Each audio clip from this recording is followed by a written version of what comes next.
A flesh-eating bacteria is reportedly spreading across the Gulf Coast. State health officials say 32 people have contracted infections this year in Louisiana, Mississippi, Alabama, and Florida. 8 people have died.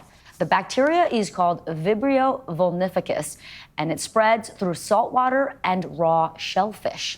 NBC News medical analyst Dr. Vin Gupta joins me now. Dr. Gupta, really good to see you as always. So how do people contract this deadly infection?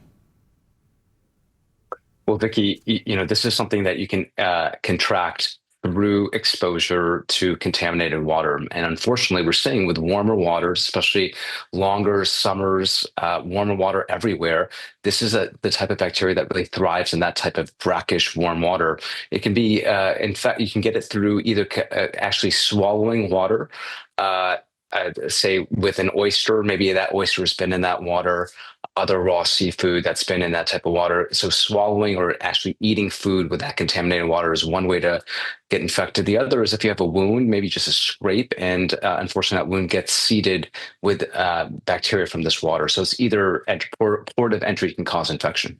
What are some of the symptoms to look for then, Dr. Gupta? And also, they sound like they could overlap with a lot of other things.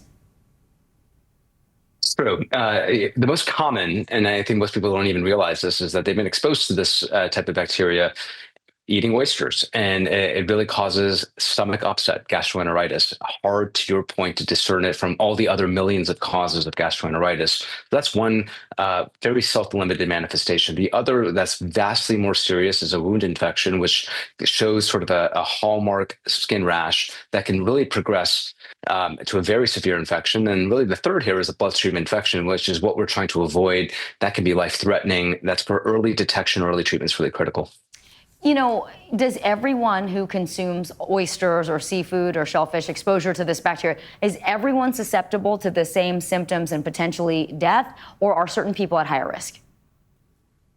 I'm glad you asked that, Vicky, because the answer is no. If you have liver disease, that's a really big one. Our liver is a really key component of our immune system. So if you have impaired liver function for any reason, you're at very high risk of that severe bloodstream infection phenotype that we just discussed. If you have uncontrolled diabetes, really, if you're medically higher risk, Vicky, and you get exposed through, say, contaminated oysters, other raw seafood, or because you had an open wound in warm water, you're at higher risk for a severe outcome. General population in general, if you're otherwise medically not high risk, usually it's self-limited if you get infected. And it's scary when you think about it. You said 8 people were killed. I was just in Seattle this past weekend, had oysters. This is really freaking me out. What's your advice here? Should we just avoid that kind of shellfish, stay out of these waters?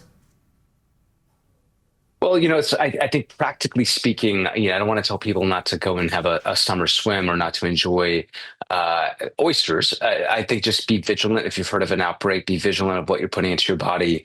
More than anything else, if you're medically high risk and you think you've been exposed, present to a medical doctor as quickly as possible. All right, Dr. Vin Gupta with all the best information as usual. Dr. Gupta, thank you.